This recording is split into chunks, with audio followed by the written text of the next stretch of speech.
Hello dear student, स्वागत करता हूं आप सबका एक बार फिर से बिहार बोर्ड के number 1 channel Bihar board study पे। डियर स्टूडेंट, अगर आप 12th के विद्यार्थी हैं तो ये क्लास आपके लिए बहुत ही इंपॉर्टेंट है। प्यारे बच्चों, आज के क्लास में हम लोग कवर करने जा रहे हैं ज्योग्राफी के गैस क्वेश्चन को हम लोग कवर करेंगे। जैसे कि आप लोग का एग्जाम जो है 1 फरवरी से स्टार्ट होने जा रहा है। अभी आप लोग के पास बहुत ही कम समय में है, तो अभी आपको वैसे प्रश्नों का अध्ययन करना चाहिए जो आपके एग्जाम के लिए इंपॉर्टेंट है। प्यारे बच्चों, इसमें जितने सारे क्वेश्चन हम लोग कवर करने आ रहे हैं ये सभी गैस क्वेश्चन है, तो आपको पूरी तरह से इन तक इस क्लास को देखना चाहिए। यहाँ से आपके एग्जाम के लिए काफी हेल्पफुल होंगे। तो चलिए डियर, हम लोग स्टार्ट करते हैं। उससे पहले आप लोग जितने सारे बच्चे नए हैं चैनल को आप लोग सब्सक्राइब कर लेंगे और साथ में अपने फ्रेंड्स के ग्रुप वगैरह जहां भी है हर जगह आप लोग शेयर कर देंगे। तो चलिए डियर, हम लोग स्टार्ट करते हैं। वर्ग में आती है। देखिए सड़क जो आता है यानी किस भूमि उपयोग वर्ग में आती है, ये आपको बताना है। ये 2021 के बोर्ड एग्जाम में पूछे गए हैं। तो पहला आपका गैर कृषिगत भूमि में आता है, वन भूमि में आता है, बंजर भूमि में आता है या प्रति भूमि में आता है। तो ये जो आता है गैर कृषिगत भूमि में आ जाता है, तो इसका आंसर आप लोग का क्या हो जाएंगे, गैर कृषिगत भूमि राइट आंसर हो जाएंगे। ठीक है, तेजी से आप लोग भी आंसर देने का प्रयास कीजिएगा। आप रियलाइज कीजिए कि आप एग्जाम हॉल में बैठे हुए और आप यानी ओएमआर शीट को यानी फिल कर रहे हैं। क्वेश्चन नंबर 2 देखिएगा, निम्नलिखित में से यानी कौन पूर्व मध्य रेलवे मंडल का मुख्यालय है। 2018 के एग्जाम में पूछा गया। गोरखपुर होगा, इलाहाबाद होगा, भुवनेश्वर होगा, हाजीपुर होगा। तो डियर स्टूडेंट, ये जो आपका यानी कौन पूर्व मध्य रेलवे मंडल का मुख्यालय की अगर बात करें तो हाजीपुर जो है यानी पूर्व मध्य रेलवे मंडल का मुख्यालय जो है कहाँ पे यानी हाजीपुर में है। तो इसका आंसर आप लोगों का डी बिल्कुल राइट आंसर हो जाएंगे। चलिए क्वेश्चन नंबर तीसरा आपके स्क्रीन पे, निम्नलिखित राज्यों में से यानी किसमें यानी विजयनगर लोह इस्पात यानी केंद्र अवस्थित है, आपको ये बताना है। पहला ऑप्शन में आपका दिया हुआ है आंध्र प्रदेश है, दूसरा ऑप्शन में आपका दिया हुआ क्या है यानी तमिलनाडु, तीसरा ऑप्शन में आपका क्या दिया हुआ है कर्नाटक, चौथा ऑप्शन में आपका छत्तीसगढ़ दिया हुआ है। तो डियर स्टूडेंट, आपको बता दे कि यहाँ जो आपका यानी क्या पूछा है कि विजयनगर लोह इस्पात केंद्र की अवस्थित की बात करें तो ये आपका हो जाएगा यानी कर्नाटक में है। कर्नाटक में है, इसका आंसर आप लोगों का बिल्कुल राइट आंसर हो जाएंगे कर्नाटक। ठीक है, चलिए या छत्तीसगढ़ होगा, जल्दी कमेंट करके आप लोग बताएंगे। देखना चाहेंगे कौन बच्चे सही तरीके से इसका आंसर दे पाते हैं। क्वेश्चन नंबर 4 देखिएगा, बोकारो इस्पात केंद्र यानी किस राज्य में स्थित है। बोकारो केंद्र की अगर बात करें तो बोकारो जो यानी किस राज्य में अवस्थित है, ये आपको बतानी है। ठीक है, चलिए तेजी से आप लोग आंसर बताइएगा। इसका आंसर आप लोग का क्या हो जाएंगे, बोकारो इस्पात केंद्र किस राज्य में स्थित है। तो डियर स्टूडेंट, आप लोगों को पता होगा झारखंड में स्थित है। कहां पे स्थित है, झारखंड, यानी ऑप्शन आप लोगों का सी बिल्कुल राइट आंसर हो जाएंगे। Jharkhand will be the right answer हो जाएंगे। चलिए क्वेश्चन नंबर 5 की बात करें कि झाड़िया कोयला किस क्षेत्र किस राज्य में स्थित है, यानी झाड़िया कोयला क्षेत्र यानी किस राज्य में स्थित है, आपको ये बताना। उड़ीसा में, आंध्र प्रदेश में, बिहार में, झारखंड में। तो देखिए 2017 के एग्जाम में क्वेश्चन पूछे गए हैं, तो आप बताना झाड़िया के बारे में बताना, झाड़िया कोयला क्षेत्र किस राज्य में अवस्थित है। तेजी से आंसर बताइए, आपको समय मिला है 3 से 4 सेकंड का समय। ठीक है,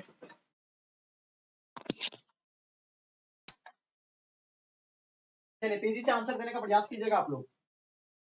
बहुत बढ़िया, क्या बात है, सब बच्चों का आंसर आप लोगों का बिल्कुल परफेक्ट आ रहा है। बहुत ही बढ़िया, क्या बात है। तो यानी जो आप लोग को कई बार हम क्लास में बता रखे हैं आपको, कि हम लोग ये पढ़ चुके हैं कि यह झाड़िया जो है कहां पे यानी झारखंड में। तो बिल्कुल राइट आंसर आ रहा है आप लोगों का, झारखंड यानी will be the right answer हो जाएंगे। चलिए क्वेश्चन नंबर 6 नंबर क्वेश्चन आपके स्क्रीन पे, जमशेदपुर यानी किस प्रकार का नगर है। तो देखिए जमशेदपुर एक औद्योगिक नगर है। कैसा नगर है, औद्योगिक, बिल्कुल राइट आंसर हो जाएंगे। जो भी बच्चे यानी औद्योगिक बता रहे हैं, बिल्कुल आप सभी बच्चों का आंसर औद्योगिक राइट आंसर हो जाएंगे। चलिए क्वेश्चन नंबर 7 आपके स्क्रीन पे, निम्नलिखित में से कौन सा राज्य यानी नरोरा नाभिक की ऊर्जा यानी संयंत्र यानी संबंधित है। नरोरा नाभिक के ऊर्जा संयंत्र से यानी संबंधित है। तमिलनाडु होगा आपका यानी उत्तर प्रदेश, महाराष्ट्र या आपका केरल। तो तेजी से आप लोग इसका आंसर बताइएगा मेरे डियर स्टूडेंट, क्या हो जाएगा इसका आंसर। बहुत ही बढ़िया, लाजवाब आंसर। तो देखिए डियर स्टूडेंट, आपको बता दे कि नरोरा नाभिक की ऊर्जा अगर संयंत्र की बात करें तो ये उत्तर प्रदेश में है। तो इसका आंसर आप लोगों का बिल्कुल बी जो है राइट आंसर हो जाएंगे, उत्तर प्रदेश। ठीक है, नेक्स्ट क्वेश्चन की ओर चलते हैं। क्वेश्चन नंबर 8 आपके स्क्रीन पे, कौन सा शहर तमिलनाडु का मैनचेस्टर कहलाता है। देखिए कौन सा मतलब जो है तमिलनाडु का मैनचेस्टर के नाम से जाना जाता है, कौन सा शहर को। ठीक है, ये 2014 के एनुअल एग्जाम में पूछा गया। ये क्वेश्चन जो है कोयम्बटूर आपको बताया होगा, इसका आंसर आपका यानी कोयम्बटूर यानी राइट आंसर हो जाएंगे। Coimbatore will be the right answer हो जाएंगे। ठीक है, चलिए नेक्स्ट क्वेश्चन की ओर चलते हैं। क्वेश्चन नंबर 9 आपके स्क्रीन पे, भारत की जनगणना के अनुसार निम्नलिखित में से कौन नगर की परिभाषा अंग नहीं है, यानी नगर की परिभाषा का अंग नहीं है, आपको ये बताना है। पहला आप देखिए, क्या जनसंख्या घनत्व यानी 400 व्यक्ति प्रति वर्ग किलोमीटर, यानी जो है बिल्कुल ये है। ठीक है, ये भाषा है इसका। ठीक है, परिभाषा है। नगर पालिका का निगम आदि का होना, ये भी इसका परिभाषा है। जनसंख्या आकार यानी 500 व्यक्तियों से अधिक, ये भी है। लेकिन 75% से अधिक मतलब क्या है, जनसंख्या का प्राथमिक क्षेत्र में संकलन, ये जो है नहीं है। बिल्कुल इसका आंसर आपका डी बिल्कुल राइट आंसर हो जाएंगे। ठीक है, नेक्स्ट क्वेश्चन की ओर चलते हैं। क्वेश्चन नंबर आपके स्क्रीन पे 10 नंबर क्वेश्चन क्या कहलाता है, किस भाषा परिवार की संख्या सबसे कम है। देखिए 2014 के एनुअल एग्जाम में पूछा गया है।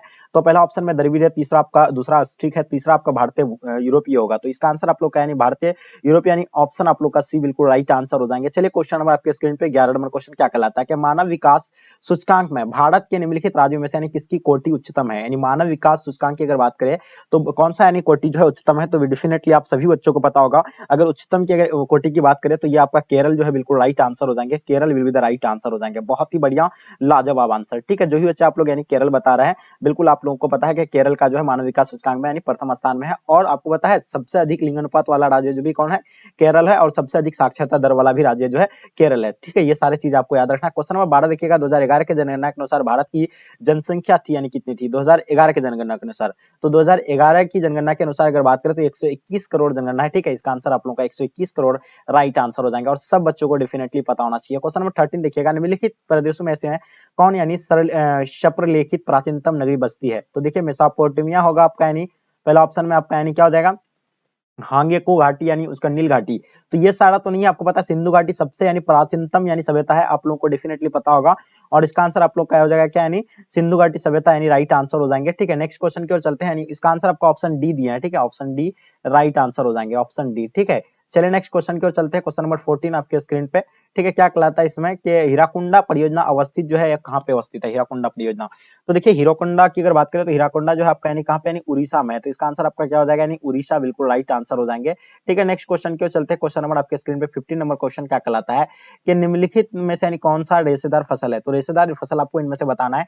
कॉफी एक रेशेदार फसल नहीं है। ठीक है, चाय भी नहीं है, गेहूं भी नहीं। कपास जो है एक रेशेदार फसल है। इसका आंसर आप लोगों का डी बिल्कुल राइट आंसर हो जाएंगे। जैसे आपको पता है कि जो यानी जिसका वस्त्र है, ठीक है, और वस्त्र हो गया, इस तरह का यानी चीज है कि जो भी बनाया जाता है तो रेशेदार फसल कहलाता है। ठीक है, तो कपास एक रेशेदार फसल है, उसे वो खाने वाला फल नहीं है। ठीक है, क्वेश्चन नंबर 16 देखिएगा आपके स्क्रीन पे, निम्नलिखित में से यानी कौन सबसे छोटी है। सबसे छोटी बेसिन आपको बताना है। सबसे छोटी अगर बेसिन की बात करें तो तापी बेसिन सबसे छोटी बेसिन है। ठीक है, इसका आंसर आपका तापी बिल्कुल राइट आंसर हो जाएंगे। क्वेश्चन नंबर 17 देखिएगा आपके स्क्रीन पे, हरित क्रांति का संबंध जो है किनसे है, तेजी से बताइए। चलिए लाजवाब आंसर आप लोगों को आना चाहिए।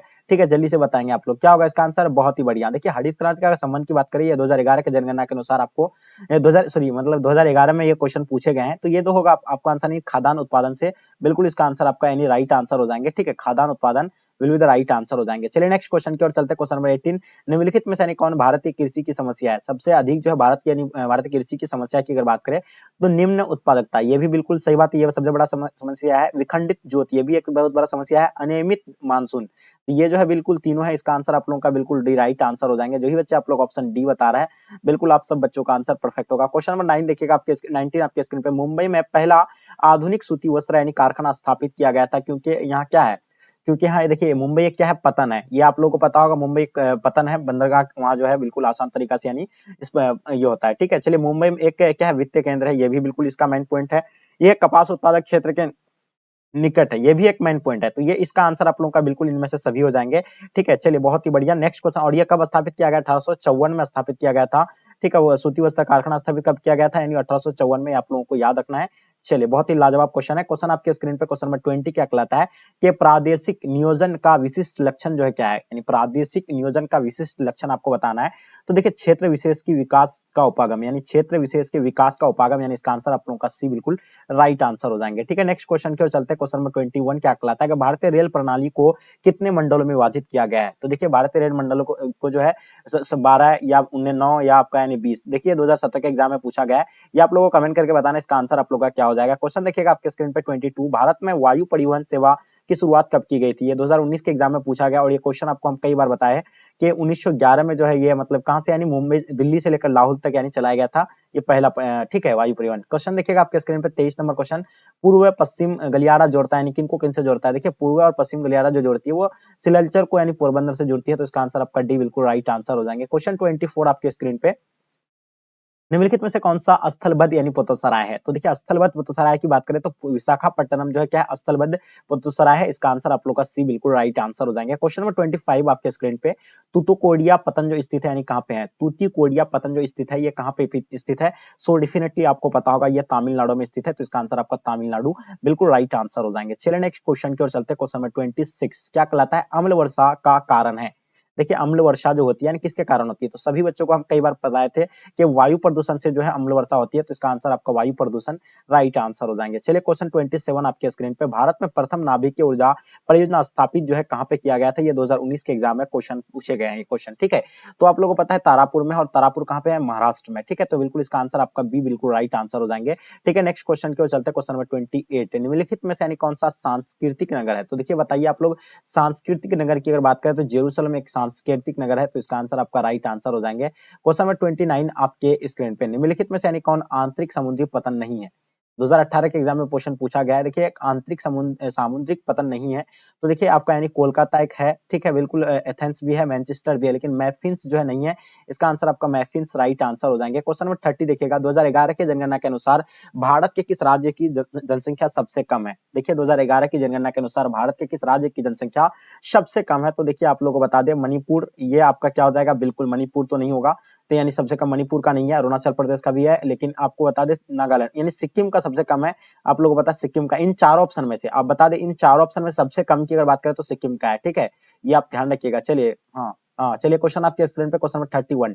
निम्नलिखित में से यानी किस भाषा परिवार की जनसंख्या सबसे कम है, ठीक है। और देखिए अगर जनसंख्या मतलब जनसंख्या की दृष्टि से सबसे अधिक कौन सा राज्य है, बिल्कुल आपको पता है उत्तर प्रदेश है, और सबसे कम जो है कौन सा है आपको पता होगा, बिल्कुल कमेंट करके आप लोग बताएंगे, ठीक है। चलिए बिल्कुल राइट, नेक्स्ट क्वेश्चन की ओर चलते हैं, निम्नलिखित में से यानी किस भाषा परिवार की जनसंख्या जो है सबसे कम है, तो बिल्कुल आप सभी बच्चों को पता है कि आस्टिक है, बिल्कुल इसका आंसर आपका राइट आंसर हो जाएंगे। क्वेश्चन देखिएगा आपके स्क्रीन पे, 2011 की जनगणना के अनुसार बिहार में प्रति वर्ग किलोमीटर की जनसंख्या घनत्व यानी कितना है, तो 2011 की जनगणना के अनुसार बिहार में जो 1106 व्यक्ति प्रति वर्ग किलोमीटर में जो फैले हुए हैं। क्वेश्चन आपके स्क्रीन पे 33, 2011 के जनगणना के अनुसार भारत की साक्षरता का प्रतिशत जो है वो कितना है, तो बिल्कुल देखिए 7.04, यानी इसका आंसर आप लोगों का बिल्कुल राइट आंसर हो जाएंगे। और सबसे अधिक साक्षरता दर वाला राज्य केरल और लक्षद्वीप जो है सबसे यानी साक्षरता दर वाला यानी केंद्र शासित प्रदेश है। क्वेश्चन आपके स्क्रीन पे, क्वेश्चन नंबर 34, निम्नलिखित में राज्यों में से कौन सा कपास उत्पादक नहीं है, देखिए कपास उत्पादक आंध्र प्रदेश भी एक कपास उत्पादक है, राज्य महाराष्ट्र भी है, लेकिन सबसे अधिक तो पता है आपको कहाँ का, महाराष्ट्र और गुजरात और आंध्र प्रदेश हो गया, और हरियाणा भी हो गया, लेकिन ये छत्तीसगढ़ में नहीं है, तो इसका आंसर आपका छत्तीसगढ़ राइट आंसर हो जाएंगे। क्वेश्चन 35, निम्नलिखित में से कौन सा भारतीय कृषि की समस्या है, देखिए भारतीय कृषि की समस्या आपको बता दिए कि निम्न में उत्पादकता भी विखंडता थी और अनियमित मानसून, इसका आंसर आप लोग का सभी हो जाएंगे। क्वेश्चन आप देखिएगा, क्वेश्चन नंबर 36 क्या कहलाता है, चलिए बिल्कुल देखिए इसका पहले 36 देखिएगा, निम्नलिखित कोयला खदानों में से यानी कौन झारखंड में नहीं है, देखिए ये आपका 2017 के एग्जाम में यानी क्वेश्चन पूछे गए हैं, तो ये देखिए आपका पहला बोकारो होगा, गिरिडीह होगा, या आपका सिंगरौली हो जाएगा, या झाड़िया हो जाएंगे। तो देखिए स्टूडेंट्स आपका इसका आंसर की बात करें तो सिंगरौली यानी इसका आंसर आप लोगों का सी बिल्कुल राइट आंसर हो जाएंगे। क्वेश्चन नंबर 37 आपके स्क्रीन पे क्या कहलाता है कि निम्नलिखित नदियों में से यानी कौन पूर्व की ओर यानी प्रवाहित नहीं होती है, देखिए पूर्व की ओर जो है कौन सी नदी नहीं बहती है, आपको ये पूछा गया है। तो देखिए इसमें जो है प्रवाहित नहीं होती है, देखिए पूर्व की ओर बैतरानी ये भी जो है प्रवाहित होती है, स्वर्ण रेखा ये भी होता है, तापी, लेकिन कृष्ण नहीं होती है, ठीक है। इसका आंसर आप लोगों का बिल्कुल कृष्ण राइट आंसर हो जाएंगे। क्वेश्चन 38 आपके स्क्रीन पे, निम्नलिखित राज्यों में से यानी किससे हीराकुंडा परियोजना अवस्थित है, देखिए निम्नलिखित राज्यों में यानी किससे हीराकुंडा परियोजना अवस्थित है, ठीक है, आपको बताना है कौन सा राज्य में, तो आप लोग बताना उड़ीसा में होगा, बिल्कुल उड़ीसा में राइट आंसर हो जाएंगे, उड़ीसा में जो हीराकुंडा परियोजना अवस्थित है। क्वेश्चन 39 आपके स्क्रीन पे, निम्नलिखित राज्यों में से यानी किससे नरोड़ा नाभिकीय ऊर्जा केंद्र अवस्थित है, कहाँ पे यानी बिल्कुल देखिए नरोड़ा नाभिकीय ऊर्जा केंद्र अवस्थित जो है कहाँ पे है, तो उत्तर प्रदेश में है, महाराष्ट्र में है, गुजरात में है, कमेंट करके आप लोग जरूर बताइए। ये अभी आपको जस्ट बताया, महाराष्ट्र में तो आपको क्या बताया, तारापुर बताए, और उत्तर प्रदेश और गुजरात में कौन कौन सा है ये आप लोग कमेंट करके जरूर बताइएगा। क्वेश्चन 14 में क्वेश्चन, निम्नलिखित में से कौन सा सर्वाधिक जनसंख्या वाला मेगा नगर है, तो मेगानगर सर्वाधिक मेगानगर जनसंख्या वाला राज्य, जैसे कि आपको पता है मुंबई क्या है, मेगानगर के सूची में आता है, तो मुंबई में सबसे अधिक जनसंख्या है, क्योंकि वहाँ क्या प्रवास मतलब जाते हैं, तो इसका आंसर आप लोगों का बिल्कुल ये राइट आंसर हो जाएंगे, क्योंकि वो टूरिस्ट स्थल है, क्योंकि वहाँ सब लोग जो है जाते हैं और ज्यादा वहाँ का जो है पॉपुलेशन ज्यादा हो जाता है। क्वेश्चन 41 देखिएगा, निम्नलिखित में राज्यों में से किससे जवाहरलाल नेहरू समुद्र पतन अवस्थित है, कौन सा राज्य में जो है जवाहरलाल नेहरू पतन अवस्थित है, तो बिल्कुल आपको बताना चाहिए महाराष्ट्र में, तो इसका आंसर आपका महाराष्ट्र राइट आंसर हो जाएंगे। क्वेश्चन 42, उत्तर दक्षिण गलियारा किनको किन से जोड़ती है, तो देखिए उत्तर दक्षिण गलियारा आपको अभी जो बताया यानी श्रीनगर को कन्याकुमारी से, इसका आंसर आपका सी बिल्कुल राइट आंसर हो जाएंगे। क्वेश्चन नंबर 43, भारत में सर्वाधिक संख्या में शरणार्थी कहां से आए थे, तो सबसे अधिक जो है शरणार्थी बांग्लादेश से आए थे, इसका आंसर आप लोगों का बांग्लादेश राइट आंसर हो जाएंगे। क्वेश्चन आपके स्क्रीन पे 44, ध्वनि प्रदूषण के प्रमुख स्रोत जो है ये उद्योग से भी होते हैं, मोटर्स वाहन से भी होते हैं, लाउड स्पीकर से भी होते हैं, तो इसका आंसर आपका सभी बिल्कुल राइट आंसर हो जाएंगे। राष्ट्रीय राजमार्ग 4 किन्हीं यानी मिलता है? तो देखिए राष्ट्रीय राजमार्ग 4 जो है ये यानी चेन्नई मुंबई से यानी जुड़ती है, तो इसका आंसर आपका ए बिल्कुल राइट आंसर हो जाएंगे। क्वेश्चन नंबर 46 पूर्व पश्चिम गलियारा जोड़ता है, ये अभी आपको जस्ट बताए सिलचर को यानी पोरबंदर से, बिल्कुल इसका आंसर आपका डी राइट आंसर हो जाएंगे। क्वेश्चन आपके स्क्रीन पे 47 निम्नलिखित में से यानी सर्वाधिक प्रदूषित नदी कौन सी है? देखिए आपको पता है सबसे अधिक प्रदूषित नदी जो है यमुना नदी है, और सबसे अधिक यानी किस नदी की पानी जो है यूज किया जाता है, तो गंगा नदी की, जो अपना भारत का सबसे बड़ा लंबी नदी है, जिसका यानी कितना किलोमीटर तक, यानी 25 किलोमीटर उसका यानी क्या यानी 2500 किलोमीटर की लंबाई है। निम्न में से कौन एक उत्तर पूर्वी भारत का दक्षिणतम राज्य है? तो देखिए ये जो आपको पता है यानी त्रिपुरा जो है दक्षिणतम राज्य है, यानी बिल्कुल इसका आंसर आपका त्रिपुरा राइट आंसर हो जाएंगे। भारत में सर्वाधिक जनवृद्धि की अवधि जो है क्या थी, यानी बिल्कुल आपको पता होना चाहिए 1991 से यानी 2001, यानी बिल्कुल इसका आंसर आपका डी राइट आंसर हो जाएंगे। चलिए क्वेश्चन नंबर 50 2001 की जनगणना के अनुसार भारत की जनसंख्या का कितना प्रतिशत अशिक्षित थी? तो अशिक्षित की अगर बात करें तो 35% लोग जो है अशिक्षित थे, इसका आंसर आपका ये बिल्कुल राइट आंसर हो जाएंगे। 51 देखिएगा 2001 की जनगणना के अनुसार निम्नलिखित में से यानी किस राज्य का जनसंख्या घनत्व न्यूनतम था? तो न्यूनतम अगर बात करें तो अरुणाचल प्रदेश का लगभग यानी 25 यानी समथिंग कुछ इस तरह का यानी व्यक्ति प्रति वर्ग किलोमीटर में यानी फैला हुआ था। कहाँ का यानी अरुणाचल प्रदेश का। क्वेश्चन नंबर 52 देखिएगा निम्नलिखित दक्षिण भारतीय राज्यों में से यानी किस राज्य में भौम जल उपयोग यानी में इसके कुल भौम जल का यानी संभावित से ज्यादा है? तो बिल्कुल आपको पता है तमिलनाडु बिल्कुल राइट आंसर हो जाएंगे। ठीक है, क्या होगा? तमिलनाडु। चलिए क्वेश्चन 53 आपके स्क्रीन पे 2006 में विश्व की कितनी प्रतिशत आबादी नगरीय थी? देखिए 2006 में विश्व की कितनी प्रतिशत आबादी जो नगरीय थी, यानी 40%, यानी बिल्कुल इसका आंसर आपका 40% राइट आंसर हो जाएंगे। 54 आपके स्क्रीन पे निम्नलिखित दक्षिण अमेरिकी देशों में यानी कौन सा ओपेक का सदस्य है? तो ओपेक का सदस्य की अगर बात करें, देखिए वेनेजुएला जो है ओपेक का सदस्य है, बिल्कुल आप सब बच्चों को पता होगा। क्वेश्चन नंबर 55 विकासशील देशों की जनसंख्या के सामाजिक ढांचे के विकास एवं आवश्यकताओं की पूर्ति में यानी कौन से प्रकार का संसाधन सहायक है? तो ये जो होगा आपका यानी प्राकृतिक संसाधन जो इसमें सहायक होते हैं, बिल्कुल आपका आंसर परफेक्ट होगा। क्वेश्चन नंबर 56 देखिएगा निम्नलिखित में से यानी किसे प्राथमिक आर्थिक व्यवसाय से सम्मिलित नहीं किया जाता है? तो देखो इसको यानी भंडारण को जो है नहीं यानी सम्मिलित किया जाएगा, तो बिल्कुल इसका आंसर आपका भंडारण राइट आंसर हो जाएंगे। 57 देखिएगा निम्नलिखित में से यानी कौन सा एक तथ्य नहीं है? इनमें से कौन सा एक तथ्य नहीं है? तो देखिए विगत 5 वर्षों में मानव जनसंख्या 10 गुनी, ये भी बिल्कुल सही है। हाँ, ये भी बिल्कुल सही है। इसमें भी 5 अरब से 6 अरब तक बढ़ने की जनसंख्या 100 वर्ष लगा, ये भी बात सही है। जनांगीय संक्रमण की प्रथम अवस्था में जनसंख्या वृद्धि उच्च होती है, ये बिल्कुल इसका गलत है। इसका आंसर आप लोगों का डी जो है राइट आंसर हो जाएंगे, क्योंकि यहाँ आपका यानी कौन सा कथन क्या है, तथ्य नहीं है, मतलब ठीक है, और सत्य नहीं है, आपको ये पूछा गया। 58 देखिएगा पिरामिड का चौड़ा आधार तथा तेजी से पतला होता, ये शीर्षक संकेत करता है यानी बढ़ती जन्म दर और तथा उच्च मृत्यु दर को, यानी बिल्कुल इसका आंसर आपका ए बिल्कुल राइट आंसर हो जाएंगे। क्वेश्चन देखिएगा 59 प्रौढ़ आयु वर्ग से तात्पर्य क्या होगा? यानी बिल्कुल प्रौढ़ आयु वर्ग से तात्पर्य जो होगा बिल्कुल आपका 15 से 59 वर्ष का, यानी कार्यशील आयु वर्ग भी कहा जाता है इसको। क्वेश्चन नंबर आपका ए बिल्कुल ऑप्शन ए बिल्कुल राइट आंसर हो जाएंगे। क्वेश्चन 60 आपके स्क्रीन पे निम्नलिखित में से कौन सा देश उच्च मानव विकास वाला नहीं है? देखिए उच्च मानव विकास वाला की बात करें तो नॉर्वे प्रथम स्थान में है, लेकिन जापान जो है बिल्कुल नहीं है। इसका आंसर आपका सी बिल्कुल राइट आंसर हो जाएंगे। क्या यहाँ यानी उच्च मानव विकास वाला नहीं है जापान? ठीक है, चलिए